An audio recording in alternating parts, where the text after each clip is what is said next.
We're recording. Hello. I hope you're all having a good evening. I have a question for you all. And I'm going to ask you this question in a few different ways. And when I ask you this question, I want you to really think about it really hard. Here it goes. Who in the hell do you think you are? Okay. Now when I ask it to you that way, who in the hell do you think you are? I'm going to ask it to you again. Who do you think you are? Who do you think you really are? That's something to think about, isn't it? When somebody asks me, who do you think you are? And I'm thinking, who, me? I'm awesome. I'll tell you who in the hell I am. I am this wonderful beam of light that just wants to sing my guts out and just wants to have a happy life, wants to love my children, wants to be free. And the minute that somebody thinks they're better than me, I'm asking them, who the hell do you think you are? I don't even know you. I have no idea who you are. So I have a little trick for you. Okay, you've got this body, this beautiful body, and no matter how you see yourself, you need to start changing maybe your self-view. Okay, you are a child. You've got this body, this mind, this soul of your very own. You have no reason to want to be anybody but yourself. So ask yourself, who the hell you think you are? And you better come up with some good answers. Okay? So if your answers are not pleasing to your mind and your spirit, then something's wrong. You know, you've got to go back and decide, who in the hell do I want to be if I don't like what I am right now?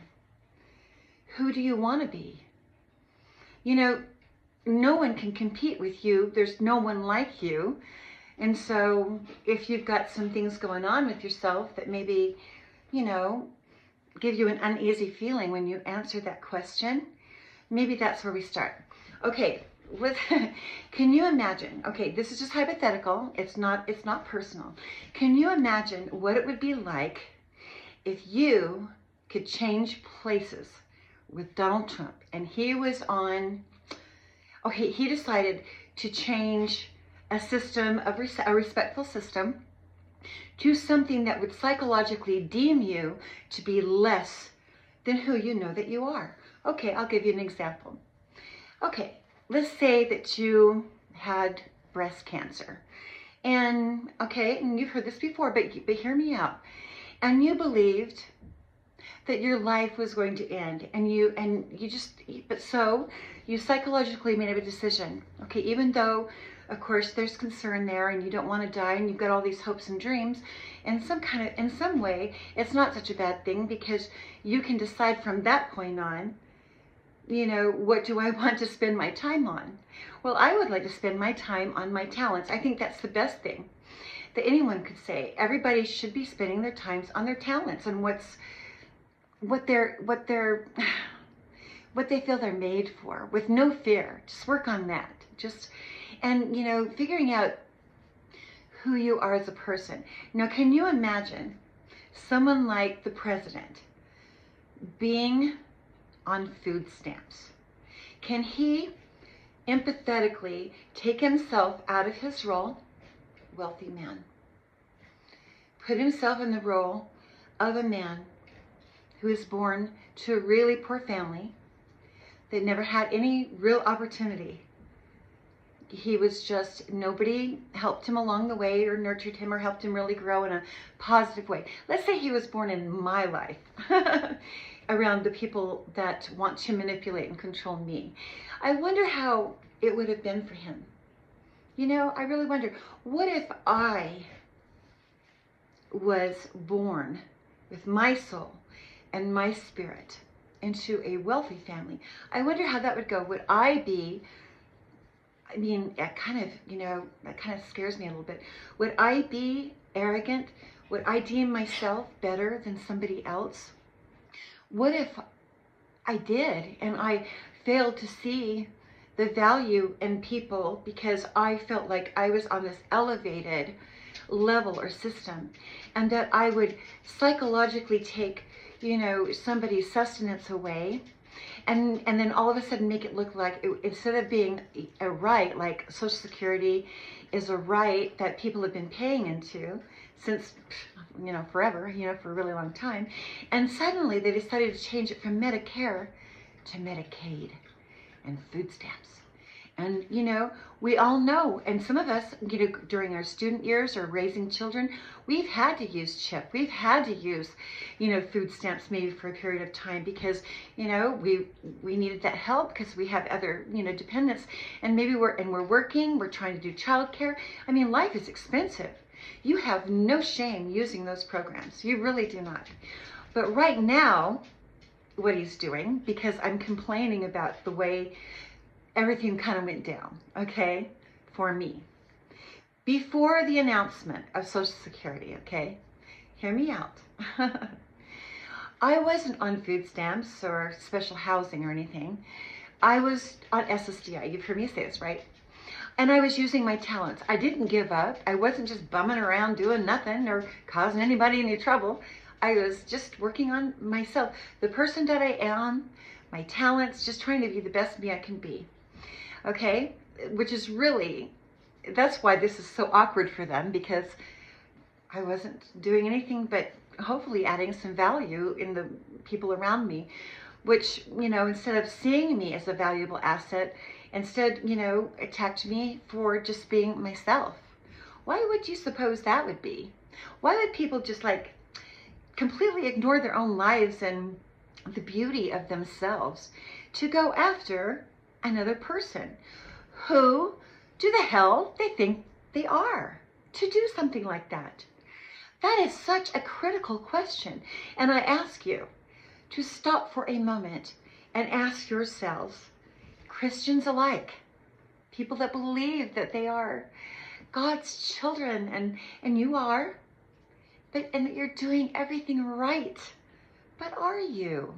Consider that for a minute. Who in the hell do you think you are? Who in the heaven do you think you are, really inside? Do you really think that money is really the judge of who a person is? It has nothing whatsoever to do with the actual person that you are. Yes, it'd be nice to have some. Nobody wants to do without, but you know what? It's your ability to navigate your life with or without. Like you're this powerful being, which you are all the time. It doesn't matter the struggles that you have to go through. It doesn't matter if things are going great. If they are going great, maybe you should help somebody else do great too. Instead of what are we going to do to take that person down before she gets too smart and powerful? It's you have your own beautiful life. Why would you want to waste your time to destroy another person that's doing absolutely nothing? The thought of doing something to you doesn't even cross their mind, They're just busy, enjoying their lives and the person that they are. Okay, let's say you don't have any money and things really are tight. And believe me, man, you know it too, because I've been investigated pretty thoroughly and I've gone through hell and back myself. So let me ask you, when you are going through these really tough times, the times where you don't know how you're going to pay your rent or buy your groceries, you don't know how you're going to keep the lights on or buy diapers for your kids, for your babies, you don't know where the dog food's going to come from. These really, most people, the majority, usually have tough situations that are not the elites. They have to go through these really humbling times. Do you really think about this, okay? Do you really, really think that somebody that's struggling to raise their kids, that needs to get government assistance to make ends meet, are really the ones that are the problem? Okay, I pause. Do you believe that the people that are trying to make ends meet, to take care of responsibilities, maybe they have an illness. Maybe they want to, maybe, you know, they're doing the best they can with the circumstances that they were born into. They weren't born into elite families. They were born into a poor family. My family wasn't rich when I was growing up. They really weren't. What if you found out that they all lied to you and they're bullying you, and you've got movie stars that are trying to steal from you and kick you around a little bit? You know, obviously I've got something they want. And I had something they wanted when they first saw me. It wasn't tangible. It wasn't tangible. It was energetic. It was authenticity, something that they felt that was, I don't know, maybe it was enviable to them. I don't know why. You know, it used to be that you would think that setting a good example for others, even have this kind of a matriarch personality that comes in and tries to set an example of how people treat each other and respect each other. Okay? Really, people should be judged based on their behavior, not how much money they have. What is their behavior doing? What are they showing you? You know, people can tell you who they are. And and believe me, everybody's got a gimmick because it's the image, right? It isn't who they actually are. So you're walking around mingling with people that are putting on a show. We're all a little bit of an actor. It's our image, right? It's our image. And people decide, oh, well, she's showing her shoulders. She must be a slut, you know? Excuse my French. Can you say slut on YouTube? Well, I just want you to think about it. The only true gauge about who a person is by the choices that they make. That's it. Okay? Okay, now we've talked about gimmicks, okay? And persona, masks, our image. Maybe I could walk around like this and think, you know, I'm a movie star. And you probably would believe me. And you know, I probably am. Maybe I haven't realized that dream yet, but I bet you I am. Who are you that you just don't know you are yet? You don't have to listen to me, but you know I'm right. Now there's these images. So let's talk about the government and the work of politicians, the propaganda, the elections, and beating each other up to see who ends up the less bloody and who comes out with the best image. Really, all of this is about behavioral choices that they have made in the past. Nobody's going to be perfect 24/7 all the time. They're not. But when you get down to it and you do an investigation and you find out who the core of that person is, it's because of the choices that they've made. Maybe it's something they said. Maybe it's something they did. And you can't fake it. You really can't. There's times in your lives where your guard's going to be down. You're going to forget to wear that mask and your true self is just going to come right out, right? Right. Well, I want you to be really careful, okay? Let's say, how do I say this?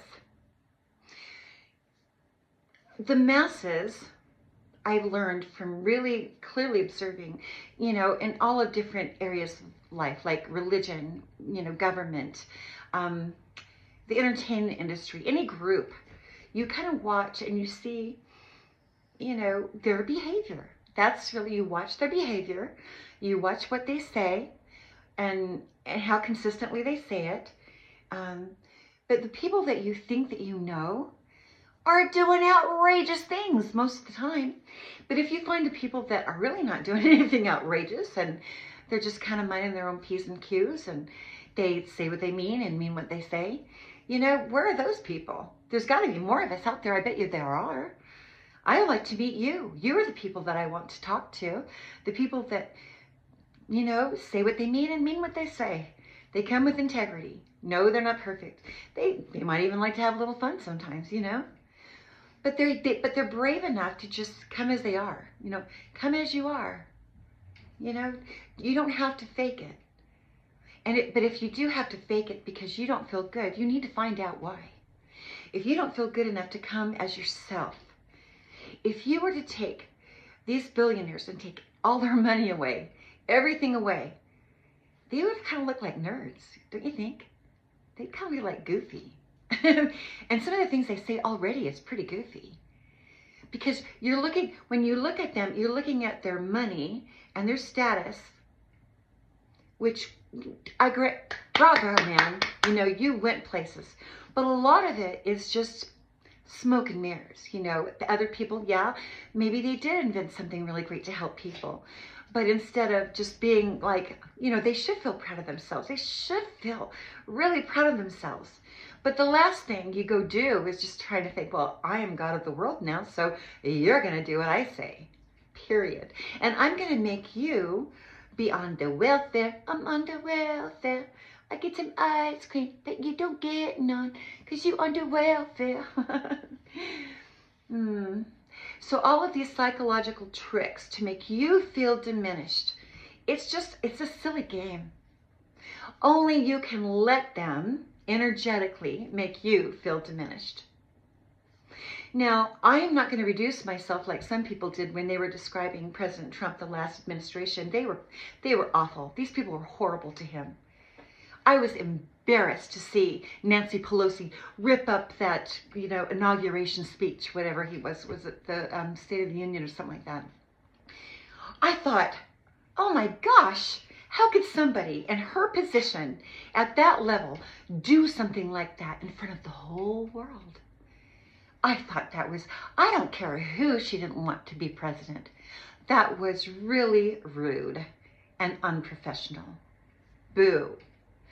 But, okay, and so now I'm thinking, okay, so now we've got the president that really probably wants to help. So, I mean, I'm sure he does want to help us, you know, and make America great in some ways. But they came back in with such a vengeance, it was easy to be alarmed, you know? Wait a minute. You mean we no longer have a constitution? We no longer have to follow protocol just because we're pissed off at the other guy? Well, that's not okay. We still have checks and balances, as they say. Just because they don't pay attention to those doesn't mean that we shouldn't pay attention to those. You know, because it's really, you know, the minute somebody comes in and does things out of the proper procedures, it's unsettling. I don't care if they're doing great things. The fact that they can do that without proper procedure, without in a way that we can respect and have the respect for us, that they would help us to understand why they would do something like that in the first place. Now, I've talked about this before where it comes to the church too. It's blind faith. Blind faith. Believing in things you cannot see. I believe that even though you can't see it, there's radiation. I believe, even though I can't see it, that I'm breathing air and carbon monoxide comes out of me. I believe in feeling inspired. You can't see it, you can't touch it, but it's real and you believe it. I can hear, oh well, what else? There's so many things that really exist that we can't see. But it doesn't make it any less true, does it? I don't see Jesus as much as I want to. I want to see him, and I want him to come back. But I still believe that he is there. I know he is. And he cares about us.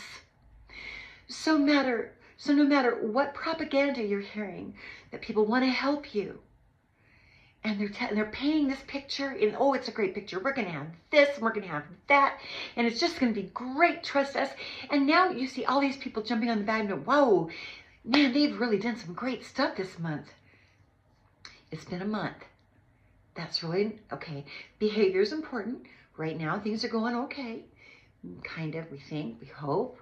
I don't really know about this information leak though, because boy, if it was somebody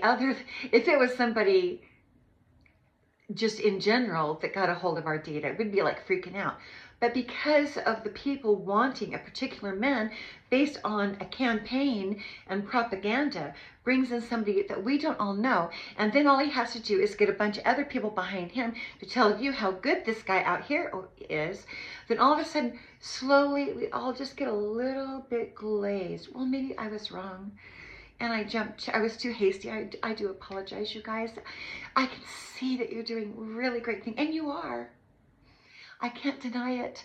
And most of the people are really on board and just love what you're doing. But I still feel deep in my gut that government sucks, okay? We've got about 1,000 reasons to prove that because of behavior. People are who they are because of their behavior. It's what comes out of them, what their intentions are, what their spirit is, and they're coming out and doing exactly what, you know, they're doing these behaviors, and it's how they're painting that picture to you. And of course, to get anybody to be on your team, you've got to do a lot of good things, okay? First of all, your behavior has to be really, really, really good. Be good. We all can, okay, oh, we feel safe again. Oh, everything's fine. They've really kicked butt and took prisoners. Boy, those evil Democrats, man, this is great. You know, I've always kind of aligned with the Republicans. I always have, and a little bit with the independents too, liberalism, things like that. Because I believe that people do have an opportunity, should have the opportunity to come and make something of themselves and have a chance to become wealthy and to come up with some good ideas if people weren't so busy trying to steal other people's ideas. You know what I mean. But we have for more than a decade watching this government just completely corrupt them. Oh, longer than 10. I mean, it's been kind of like it's like an avalanche, and it just keeps building. And so I'm not going to say bad, good. I'm just saying cautious. Be cautious with this propaganda. Be cautious with all the goodies and the good potential. And so they're wondering, okay, no, I'm not an expert or anything like on investing and all that. And I'm doing my best to glean a few things here and there, even though I can't invest just yet. I know I will be. But it's strange to me. How is it, maybe somebody will send, I'm sure somebody will send me an ad about this. How is it that if everybody jumps on the bandwagon and invests in a certain thing, that it's not going to saturate the market and then be pretty much valueless? You know what I mean? Because everybody's going to get paid, and then the more people that jump on it, the less anybody's going to get paid for that investment. So I haven't really quite figured out how that works. You know, I thought it was like jump in early before everybody else comes on, right? You know, and I even had Intel stock for like, gosh, how long? I worked for Intel till about when?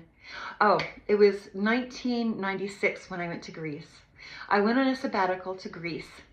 It was amazing. To Santorini, to the islands, to Athens. That was such a spiritual experience for me.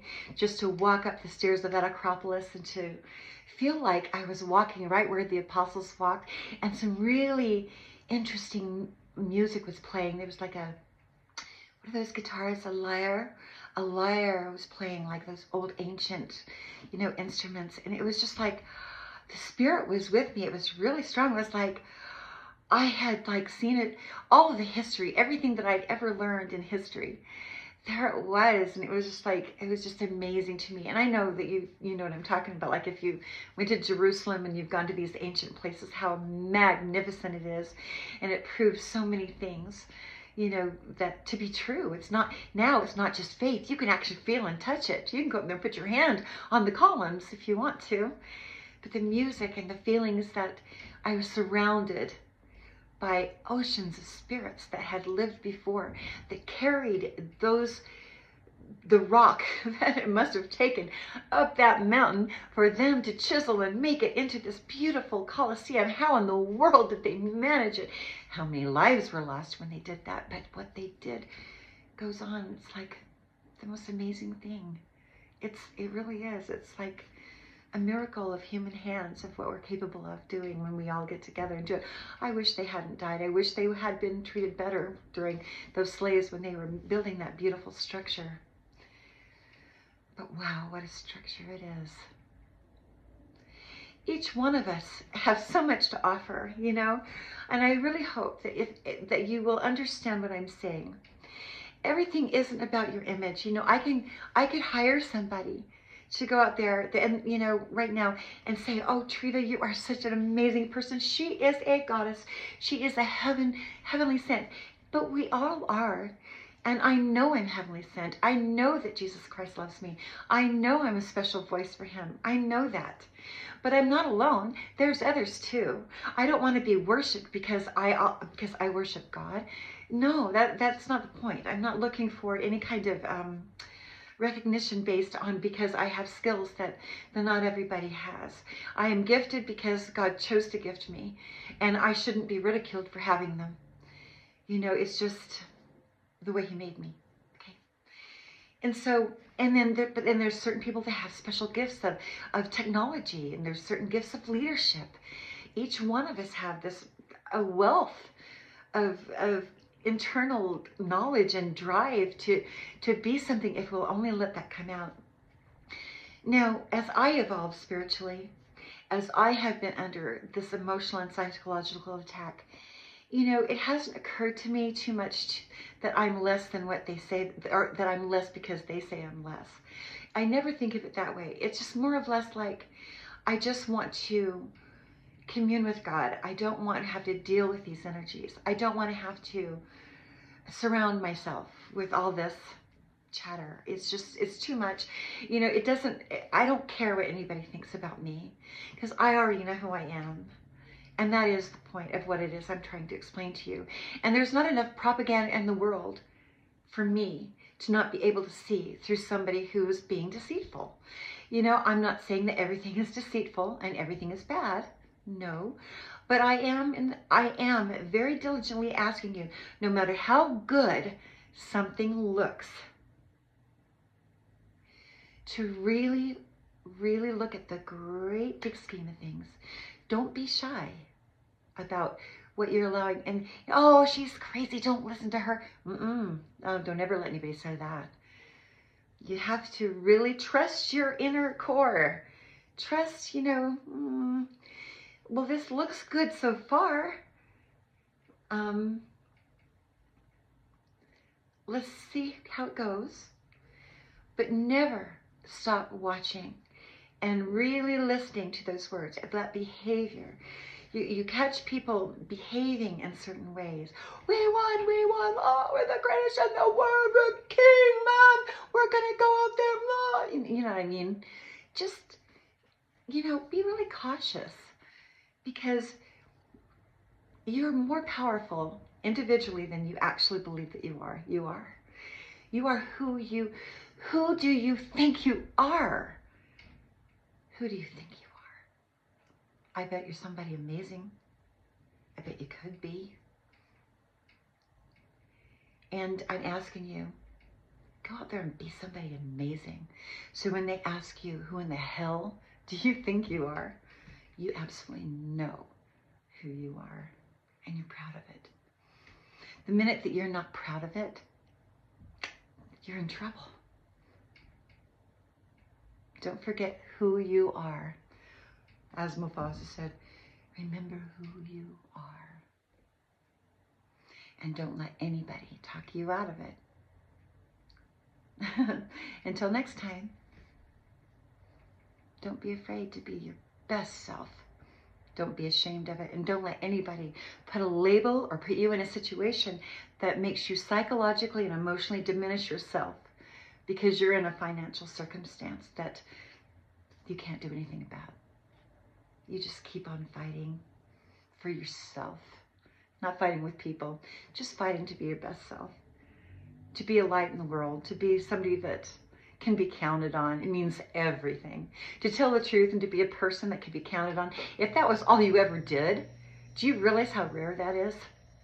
If you did nothing else but was able to be counted on and had integrity, you would be the most valuable person the world has ever known. God bless you, and I'll talk to you later.